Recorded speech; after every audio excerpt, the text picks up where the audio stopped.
தாழ்ந்தாலும் வீழ்ந்தாலும் தமிழ் மேல்தான் வீழ்வேன், நின்றாலும் என் கொள்கை மாறேன் என்கின்ற பாவரலேறு பெருஞ்சித்தனார் வரிகளுக்கு இணங்க தமிழ் தேசிய பாதையில் எங்கள் தலைவன் மாவீரன் மேதகவே பிரபாகரன் அவர்களின் வழியில் எங்கள் அண்ணன் செந்தமிழன் சீமான் அவர்களின் கரம் பிடித்து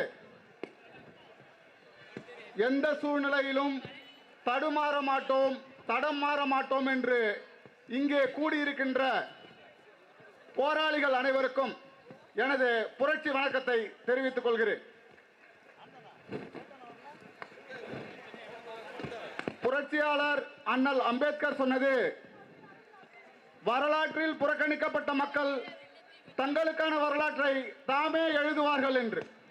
ஆனால் இங்கு வரலாறே இல்லாத கூட்டம் அடுத்தவனின் வரலாறை திருடுகிறது. இது தமிழ் நிலத்தில் தொடர்ச்சியாக நடக்கிறது. கோனேரிக்கண் கோட்டை தமிழரின் வரலாற்று சின்னம். அதை மரலாட்டியர்களின் வரலாற்று சின்னமாக மத்திய அரசு மாற்றுகிறது. கீழடி தமிழனின் நாகரிகம், அதை இந்திய நாகரிகமாகவும் திராவிட நாகரிகமாகவும் இங்கே மாற்றப்படுகிறது. இது தமிழனின் நாகரிகம் என்று சொல்லக்கூடிய, இது தமிழரின் அடையாளம் என்று சொல்ல வேண்டிய மத்திய அரசு வேடிக்கை பார்த்து கொண்டிருக்கிறது. அதை தட்டி கேட்க வக்கில்லாமல் ஒரு மாநில அரசு நம்மை ஆண்டு கொண்டிருக்கிறது. இதற்கிடையில் தான் நம்ம வாழ்ந்துகிட்டு இருக்கோம். ஒரு விடயத்தை நல்லா தெரிஞ்சுக்கோங்க. கச்சத்தீவை வாரி கொடுத்தது போல, எங்கள் மாவீரர்களை இருட்டடிப்பு செய்தது போல, எங்கள் பேரறிஞர்களை நீங்கள் அடையாளம் தெரியாமல் ஆக்கியது போல, ஒன்றுமே இல்லாமல் ஒன்றத்திற்கும் உதவாமல் இருந்த பெரியாரை எங்களுக்கு அடையாமல் தூக்கி கொண்டு வந்து நிறுத்தியது போல, இனி ஒரு வரலாற்று பிழையை இந்த மண்ணிலே சீமான் அவர்களும் அவர்களின் தம்பிகளும் இருக்கும் வரை ஒன்றும் செய்துவிட முடியாது.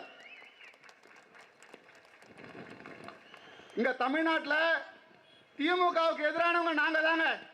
இங்க ஒன்னு திமுக, இன்னொன்னு தாவேக, நாங்க தான் போட்டி அப்படின்னு சொன்ன ஒரு கூட்டம் இந்த ஒரு மாசத்துல மட்டும் கவின் என்கின்ற ஒருவன் ஆணவ படுகொலையால் கொல்லப்படுகிறார். ஒரு தமிழ் இளைஞன் திண்டுக்கல்ல வட மாநிலத்தவர்களால் அடித்தே கொல்லப்படுகிறான். சென்னையில் துப்புரவு பணியாளர்கள் 13 நாட்களாக தொடர் போராட்டம் நடத்துறாங்க.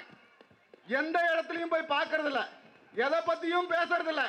ஆனா திமுகவுக்கு மாற்று நாங்க தான். போராட்டம் செய்வதற்கு ஒரு புது அடையாளத்தை இந்த தற்குறிகள் உருவாக்குறாங்க. போராட்ட காலத்துக்கு போனா கூட்டம் கூடிருமா, டிராபிக் ஜாம் ஆயிரும், சட்டம் ஒழுங்கு பாதிக்கப்படும். அதனால நாங்க போராட்ட காலத்துக்கெல்லாம் போறதில்லை.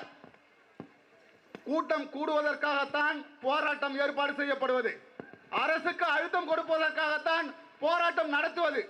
இது கூட தெரியாத தற்குறிகள் மக்களுக்கு எதை செய்து விடுவார்கள்? நல்லா ஆழ்ந்து சிந்திக்கணும். ஒரே ஒரு கேள்விதான். இன்னைக்கு போராட வந்தால் கூட்டம் கூடிரும். 26 தேர்தலில் வீட்டில் இருந்து வாக்கு கேட்பீங்களா? கூட்டம் கூடும் என்பதற்காக வீதிக்கு வர மாட்டீங்களா? மக்களை சந்திக்க மாட்டீங்களா? இன்னொரு கூட்டம் இருக்கு, அது திமுகவின் கூலிப்படை கூட்டம். இன்னைக்கு நாம் தமிழர் கட்சியை முதன்மை எதிரியாக கொண்டு களத்தில் நிற்குது. அவர்களின் முதன்மை வேலை அறிவாலயத்தில் கக்கூஸ் கழுவுற வேலை தான். கருணாநிதி வீட்டில் போயிட்டு அடப்பெடுக்கிற வேலை தான். வேற எதுவும் அவர்களுக்கு வேலை கிடையாது. இன்னைக்கு அவர்கள் ஒரு வேலையை செய்யறாங்க, கருணாநிதிக்கு புனிதர் பட்டம் கட்டுறாங்க. வேற ஏதாவது செய்தா கூட பரவாயில்ல, மன்னிச்சு விட்டுலாம். கருணாநிதிக்கும் இனப்படுகொலைக்கும் சம்பந்தம் இல்லைன்றாங்க. கருணாநிதி ஒரு புனிதர், அவர் இன்னைக்கு நல்லதுதான் செஞ்சிருக்காரு, தமிழ்நாட்டை செதுக்கிய சிற்பி கருணாநிதி அப்படின்னு சொல்றாங்க. ஒரு விடயத்தை நல்லா தெரிஞ்சுக்கோங்க. கடைசி ஒரே ஒரு மானமுள்ள தமிழன் இந்த மண்ணில் இருக்கிற வரைக்கும் கருணாநிதிக்கு உங்களால் புனிதர் பட்டம் கட்ட முடியாது. கருணாநிதி மண்ணின் இன துரோகி, கருணாநிதி மண்ணின் இன துரோகி, கருணாநிதி மண்ணின் இன துரோகி. அதை நாங்கள் முழங்கிக்கிட்டே இருப்போம்.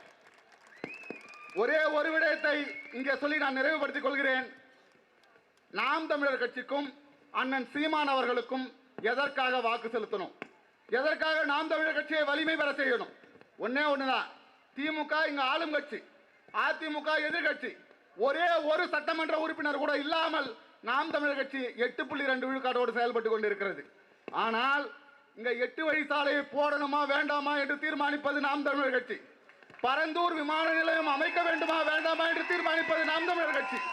இங்க தமிழ்நாட்டில் யார் வேணா அதிகாரத்தில் இருக்கட்டும், டெல்லியில யார் வேணா அதிகாரத்தில் இருக்கட்டும், தமிழ் மண்ணில் ஒரு துரும்பை கிள்ளி போறதுனா கூட அதுக்கு எங்க அனுமதி வேணும். எங்களை மீறி இங்க ஒரு புடி மண்ணை கூட உங்களால் அள்ள முடியாது. இதே நிலைமையில 20-25% நாம் தமிழர் கட்சி வாக்கு பெற்றால் ஒரு மாற்றம் நிகழும். நாம் தமிழர் கட்சியின் அந்த நாங்க கொடுத்த தேர்தல் அறிக்கையில அனைத்து வாக்குறுதிகளும் நாம் தமிழர் கட்சி ஆட்சி அறிக்கை ஏறாமலே செயல்படுத்தப்படும். ஏன்னு சொன்னா இந்த நிலை நீடித்தால் சீமான் வெல்வான், சீமான் வென்றால் அநீதிகள் அனைத்தையும் கொள்வான். நாம இதெல்லாம் விட்டோம்னா நம்மளுக்கு இந்த பாடம் கட்டிடுவாங்க. அதனால சீமான் என்னெல்லாம் செய்யணும்னு நினைக்கிறாரோ, நாம் தமிழர் கட்சி என்னெல்லாம் செய்யணும்னு நினைக்குதோ அதை அனைத்தையும் செயல்படுத்தினால் அவங்க வளராம இருப்பாங்கன்றதுக்காகவாவது அவர்கள் நாம் தமிழர் கட்சியின் ஆட்சி வரவை செயல்படுத்துவார்கள். நீங்கள் நாம் தமிழர் கட்சிக்கு வாக்கு செலுத்தினால் தினம் தினம் போராடாமல் நிம்மதியான ஒரு வாழ்க்கையை வாழலாம். வாய்ப்பளித்தமைக்கு நன்றி. நாம் தமிழர்.